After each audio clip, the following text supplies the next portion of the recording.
നമസ്കാരം. മലയാളി വാർത്താ ടോക്കിലേക്ക് എല്ലാ മാന്യ പ്രേക്ഷകർക്കും സ്വാഗതം. നഴ്സുമാരായ മലയാളി ദമ്പതികളെ ഫ്ളാറ്റിൽ മരിച്ച നിലയിൽ കണ്ടെത്തിയ സംഭവം, അതിൽ ഇതുവരെയും ദുരൂഹതകളൊന്നും നീങ്ങിയിട്ടില്ല. ഉത്തരം കിട്ടാത്ത ഒരുപാട് ചോദ്യങ്ങൾ. എന്തായാലും വിശദമായ അന്വേഷണ സംഭവവുമായി ബന്ധപ്പെട്ട് നടത്തും. അതിനിടയിൽ മറ്റ് ചില നിർണായക വിവരങ്ങൾ കൂടി പുറത്തു വന്നിട്ടുണ്ട്. അപ്പോ പുതിയ വിവരങ്ങൾ എന്തൊക്കെയാണ് ഈ ഒരു സംഭവവുമായി ബന്ധപ്പെട്ടിട്ട്? അതായത് ഇവരുടെ മരണത്തിന് പിന്നിൽ എന്താണെന്ന് കൃത്യമായ വിവരങ്ങളൊന്നും ആ സമയത്ത് പുറത്തു വന്നിരുന്നില്ല.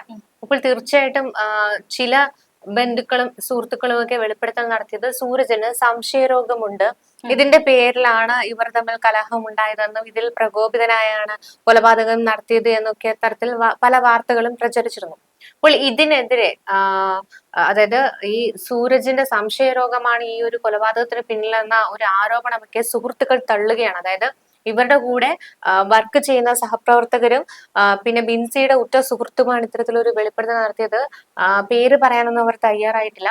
അപ്പൊ അവർ പറയുന്നത് ഇത്തരത്തിലുള്ള വാർത്തകളൊക്കെ തങ്ങൾ തള്ളുകയാണ്. ഇതൊക്കെ അതായത് ഇത്തരം വാർത്തകൾ കേൾക്കുമ്പോൾ അത് തങ്ങളെ കടുത്ത ദുഃഖത്തിനിടയിലും ഏറെ വേദനിപ്പിക്കുന്നുവെന്നാണ് സുഹൃത്ത് പ്രതികരിച്ചിരിക്കുന്നത്. ഇവർ കുടുംബവുമായിട്ടൊക്കെ അടുത്ത ബന്ധം പുലർത്തുന്ന ഒരു വ്യക്തി കൂടിയാണ്. അപ്പൊ അവർ പറയുന്നത് തനിക്ക് ബിൻസിയെ കഴിഞ്ഞ 10 വർഷമായിട്ട് അടുത്തറിയാം. ഇടയ്ക്കിടെ സൂരജും ബിൻസിയും തമ്മിൽ പിണങ്ങുമായിരുന്നെങ്കിലും അത് അപ്പോൾ തന്നെ തീരുന്ന ഒരു വിഷയമല്ല. അതായത് സാധാരണ കുടുംബത്തിലുള്ള ദമ്പതികൾ പിണങ്ങുന്നത് പോലെ ഇണക്കവും പിണക്കവും ഒക്കെ ആയിരുന്നു. അതപ്പൊ തന്നെ ആ പ്രശ്നം തീർന്നവർ മുന്നോട്ട് പോവുകയും ചെയ്യും. അപ്പൊ നല്ലൊരു കുടുംബജീവിതം തന്നെയായിരുന്നു ഇവർ നയിച്ചിരുന്നത്. ഇണക്കവും പിണക്കവും ഒക്കെ ഉണ്ടായിരുന്നു. അപ്പോ ഇതൊക്കെ എല്ലാം തന്നെ ബിൻസി തന്നോടും മറ്റു കൂട്ടുകാരികളോടും ഒക്കെ ഷെയർ ചെയ്യുമായിരുന്നു എന്നൊക്കെ പറയുന്നുണ്ട്. അപ്പൊ സൂരജിന് സംശയരോഗം ഉണ്ടായിരുന്നു എന്ന പച്ചക്കള്ളം പലരും പ്രചരിപ്പിക്കുന്നുണ്ട്. വളരെ നല്ല വ്യക്തിയാണ് സൂരജ് എന്നാണ് ഈ ഉറ്റ സുഹൃത്ത് പറയുന്നത്. പക്ഷേ ആകെ ഒരു പ്രശ്നം എന്ന് പറയുന്നത് പെട്ടെന്ന് തന്നെ ദേഷ്യം വരുന്ന ഒരു പ്രകൃതക്കാരനായിരുന്നു. അപ്പോൾ അതുകൊണ്ട് തന്നെ അപ്പൊ അത് താൻ കണ്ടിട്ടുമുണ്ട്. അത് കാരണം ഇവർ ഓസ്ട്രേലിയയിലേക്ക് പോകാൻ വേണ്ടിയിട്ട് എല്ലാ കാര്യങ്ങളും ശരിയായിരിക്കുകയായിരുന്നു. അപ്പൊ ഇത് ഇവർ ഒരുമിച്ചെടുത്ത ഒരു തീരുമാനമായിരുന്നു. പക്ഷെ ഇതിനായിട്ട് ബിൻസി ഒരുപാട് കഷ്ടപ്പെട്ടിട്ടുണ്ട് എന്നാണ് സുഹൃത്ത് പറയുന്നത്. അപ്പോൾ ഇതിനിടയിൽ പെട്ടെന്ന് സൂരജിന് അതിനോടൊരു താല്പര്യക്കുറവുണ്ടായി. അപ്പോൾ ഇത് ബിൻസിയെ വല്ലാതെ വിഷമിപ്പിച്ചു എന്നാണ് സുഹൃത്ത് പറയുന്നത്. നമുക്ക് ഓസ്ട്രേലിയയിലേക്ക് പോകണം ഓടി എന്നാണ് ബിൻസിയോട് സൂരജ് ചോദിച്ചത്.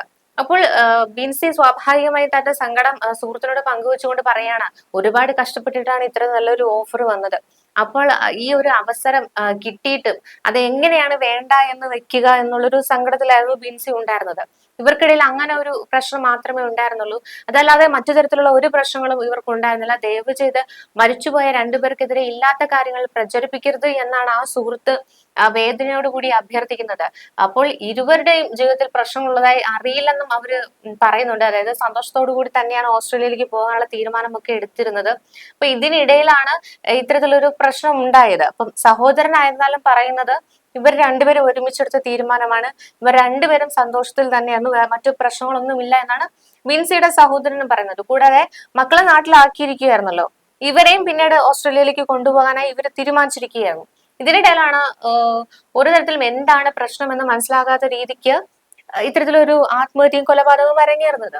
ഇതിനിടയ്ക്ക് ചില ശബ്ദ സന്ദേശങ്ങളൊക്കെ വ്യാപകമായി പ്രചരിക്കുന്നുണ്ട്. അപ്പോൾ അതിൽ പറയുന്നതെന്ന് വെച്ച് കഴിഞ്ഞാൽ ഈ പറയുന്ന സൂരജിന് സംശയരോഗം തന്നെയാണ്. അതായത് സൂരജിന് നമുക്കറിയാം BSc നഴ്സിംഗ് ഒക്കെ പഠിപ്പിച്ചത് ബിൻസി തന്നെയായിരുന്നു. അപ്പൊ അതെ, അപ്പൊ ബിൻസി അത്തരത്തിൽ സൂരജിനെ വളരെയധികം സ്നേഹിച്ചിരുന്നു. അപ്പോൾ എല്ലാ തരത്തിലും സൂരജ് തനിക്ക് ഒപ്പം ഉണ്ടാകണം എന്ന് കരുതിക്കൊണ്ട് തന്നെയാണ് താൻ ജോലി ചെയ്യുന്ന സമയത്തൊക്കെ BSc നഴ്സിംഗ് പഠിപ്പിച്ച് തനിക്കൊപ്പം തന്നെ കുവൈത്തിലേക്ക് കൊണ്ടുപോയി എല്ലാ കാര്യങ്ങളും ചെയ്തത്. അത്യാവശ്യം നല്ല വരുമാനം തന്നെയാണ് ഇവർ മാസ ശമ്പളമായി ഇരുവർക്കും കിട്ടിക്കൊണ്ടിരുന്നത്. അപ്പോൾ കടബാധ്യതകളൊന്നുമില്ല.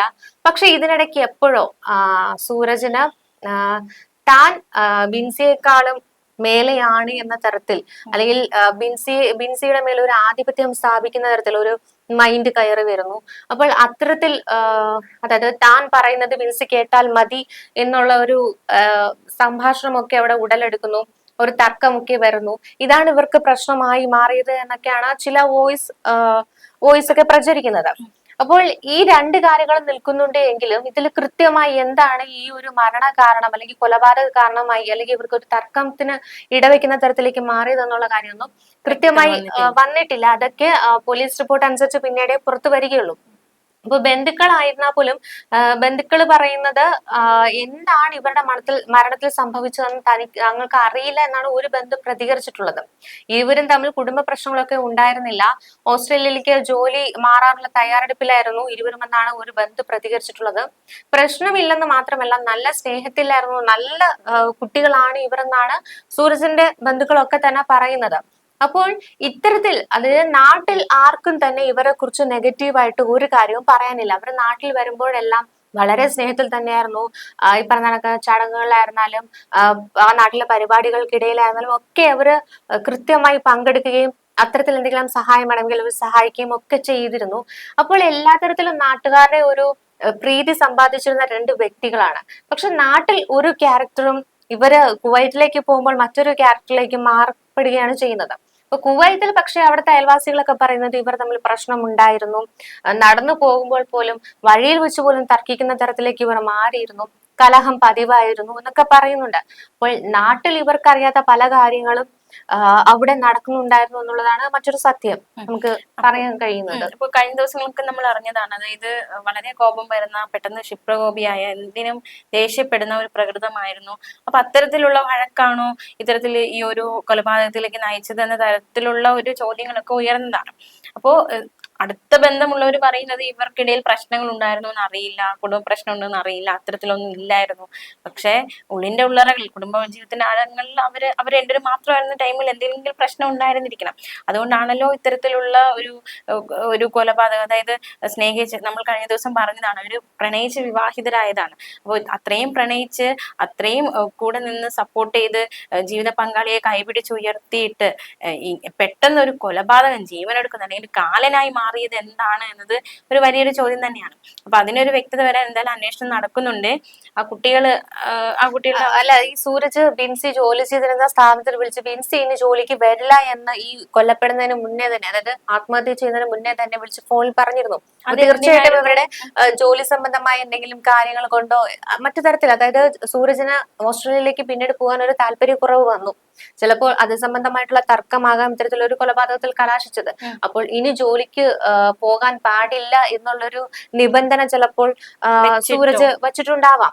ഇത് തന്നെയായിരിക്കാം ചിലപ്പോൾ ഒരു തർക്കത്തിൽ കലാശിച്ചത്. കാരണം സൂരജ് ഇത്രയും ഒരു ഇത് വരാൻ വേണ്ടിട്ട്, അല്ലെ ബിൻസിയോട് ഇത്രയും ദേഷ്യം വരാൻ, അല്ലെങ്കിൽ അത് ദേഷ്യം എന്നല്ല, അതായത് ഒരു ആധിപത്യം സ്ഥാപിക്കൽ, താൻ പറയുന്നതിനപ്പുറം ബിൻസി പോകരുത് എന്നുള്ളൊരു മനോ വ്യാപാരം അതിൽ വന്നിരിക്കുന്നു. അങ്ങനെ ഒരു മൈൻഡിലേക്ക് മാറിയപ്പോ ബിൻസി ഇത് ഒരുപാട് വർഷമായിട്ടോടെ ജോലിയായില്ലേ, അപ്പൊ പെട്ടെന്ന് ബിൻസിയെ ജോലിക്ക് വിടരുത്, അല്ലെങ്കിൽ ബിൻസിയുടെ ജോലി തടയണം, ആ രീതിക്ക് ചിന്തിക്കാൻ വേണ്ടി മാത്രം എന്താണ് സൂരജിന്റെ ഉള്ളിൽ കയറി കൂടിയത് എന്നതൊരു ചോദ്യം തന്നെയാണ്. എന്താണ്, എന്തെങ്കിലും സംശയരോഗമുണ്ട് എന്ന് പറയുന്നുണ്ടല്ലേ? സംശയരോഗം ഇല്ല, അത്തരത്തിലൊരു സംഭവം ഇല്ല എന്നാണ് ബിൻസിയുമായി അടുപ്പമുള്ള സുഹൃത്തുക്കൾ പറയുന്നത്. സൂരജ് തീർത്തും നല്ലൊരു വ്യക്തിയാണ് എന്നാണ് അവർ പറയുന്നത്. അപ്പൊ എന്തുകൊണ്ട് പെട്ടെന്ന് ഇങ്ങനെ ഈ ബിൻസിയുടെ ജോലിയെ തടസ്സപ്പെടുത്തുന്നു, അല്ലെങ്കിൽ ബിൻസിയെ കഴുത്തറുത്ത് കൊലപ്പെടുത്താൻ പാകത്തിന് ദേഷ്യം വരുന്നു? അപ്പൊ അതിന് മാത്രം എന്താണ് സംഭവിച്ചത് എന്നൊരു ചോദ്യം അവശേഷിക്കുന്നുണ്ട്. അപ്പൊ അതെന്താണെന്ന് അന്വേഷണത്തിൽ കണ്ടെത്തും. എന്തായാലും ഇവരുടെ അയൽവാസികൾ ഈ ബിൻസിയുടെ ശബ്ദം നിലവിളിയും ഒക്കെ കേട്ടിട്ട് പോലും അവിടേക്ക് വരാതിരുന്നത് ചിലപ്പോൾ ഭയന്നിട്ടാണ് എന്നുള്ള തരത്തിലൊക്കെ പല റിപ്പോർട്ടുകളൊക്കെ വരുന്നുണ്ട്. പക്ഷെ ഇവര് ഭയന്ന് മാറി നിന്ന സമയത്ത് ഇപ്പുറത്തെ ഒരു ഭാഗത്ത് ഒരാൾ ജീവന് വേണ്ടി നിലവിളിക്കുകയായിരുന്നു. തീർച്ചയായിട്ടും ആ ഒരു അവസരത്തിൽ അവർ ഇടപെട്ടിരുന്നുവെങ്കിൽ ചിലപ്പോൾ രക്ഷപ്പെടുത്താൻ കഴിഞ്ഞില്ല. പക്ഷെ ഇവർ പറയുന്നുണ്ട് ഇവർക്ക് ഫ്ലാറ്റിനകത്തേക്ക് വരാൻ കഴിയുന്നില്ല, അടച്ചിട്ടിരിക്കുകയായിരുന്നു. അടുത്ത ദിവസം വന്ന് അവർ കതക് തകർത്താണ് അകത്തേക്ക് കയറിയത്. അതുപോലെ ഈ കൊലപാതകം നടക്കുമ്പോൾ ആൾക്കാർ കേൾക്കുന്നുണ്ട് അല്ലെ, നിലവിളി ഉച്ചപ്പാടൊക്കെ കേൾക്കുന്നുണ്ട്. പക്ഷെ സഹായത്തിനെ നിലവിളിക്കുന്ന ശബ്ദമാണ് അവിടെ ഉയർന്നു വന്നത്, അതാണ് അയൽവാസികളൊക്കെ കേൾക്കുന്നത്. അപ്പൊ തന്നെ വന്നില്ലല്ലോ, പിന്നീട് അല്ല, അവര് വരാൻ ശ്രമിക്കുന്നെങ്കിലും അവിടെ അടച്ചിട്ടിരിക്കുകയാണ്. പിന്നെ അതിൽ കൂടുതൽ അവർ ഇടപെടാതിരുന്നത് ചിലപ്പം മറ്റു പല പ്രശ്നങ്ങളും കാണുമായിരിക്കും. അത് ഭയന്നിട്ടാണ് അവര് അങ്ങോട്ടേക്ക് ചെല്ലാതിരുന്നതെന്നാണ് അവർ പറയുന്നത്. അവരുടെ അവർ പറയുന്നതാണ്. അപ്പൊ അവര് അത് മറ്റുള്ളവരെ അറിയിക്കുകയോ അല്ലെങ്കിൽ അധികൃതരെ അറിയിക്കുകയോ അങ്ങനെ അതിനുശേഷമാണ് ഈ കാവൽക്കാരനെ ഇവര് വിവരം അറിയിക്കുന്നത്. പിന്നീട് അവര് വന്ന് വാതിൽ തട്ടി തുറക്കാൻ ശ്രമിച്ചെങ്കിലും അത് നടന്നില്ല. തുടർന്നാണ് പോലീസിന് വിവരം അറിയിച്ചത്. അപ്പോൾ ഒരു നിലവിളി കേൾക്കുമ്പോ ഒരു ഇടപെടൽ നിങ്ങൾക്ക് പറ്റില്ല, നമ്മൾ ഇടപെടേണ്ട അധികൃതരുണ്ടല്ലോ, കർമ്മ സമാധാന പരിപാലകരുണ്ടല്ലോ, അവരെയൊക്കെ അറിയിക്കാവുന്നതായിരുന്നു അല്ലെ? പോലീസ് ഉണ്ടല്ലോ, അവരെയൊക്കെ ശ്രമിക്കാമായിരുന്നു. എന്തായാലും ഇത്തരത്തിലുള്ള നിലവിളി കേൾക്കുമ്പോൾ ദയവേത് അങ്ങനെ ഇടപെടേണ്ട, അത് അവരുടെ പ്രശ്നം എന്ന്. നിലവിളി കേൾക്കുമ്പോൾ ഒരു മനുഷ്യത്വം എന്ന് പറയുന്ന സാധനമുണ്ട്, അത് കേട്ട് ഒരു ഇടപെടൽ നടത്തും, മാനുഷികമായിട്ടുള്ള ഒരു ഇടപെടൽ നടത്താൻ ശ്രമിച്ചിരുന്നുവെങ്കിൽ ഒരു പക്ഷെ ഒരാളെങ്കിലും മരണത്തിൽ നിന്ന് രക്ഷിക്കാമായിരുന്നു എന്ന് തോന്നുന്നു. എന്തായാലും അന്വേഷണമൊക്കെ പുരോഗമിക്കുകയാണ്. വരും മണിക്കൂറുകളും വരും ദിവസങ്ങളിലും കൂടുതൽ വിവരങ്ങൾ അറിയാൻ സാധിക്കും. മാത്രമല്ല മൃതദേഹം നാട്ടിലെത്തിക്കേണ്ടതായിട്ടുണ്ട്, സംസ്കാര ചടങ്ങുകളൊക്കെ നടക്കേണ്ടതായിട്ടുണ്ട്. ഈസ്റ്ററൊക്കെ സന്തോഷത്തോടെ ആഘോഷിച്ച് മടങ്ങിപ്പോയ കുടുംബമാണ് ഇത്തരത്തിലൊരു ദുർവിധിയിൽ അകപ്പെട്ടു പോയത്. ഒരുപാട് അവരുടെ കുടുംബം വിഷമത്തിലായിരിക്കുന്ന കുടുംബമുണ്ട്, അനാഥരായ 2 മക്കളുണ്ട്.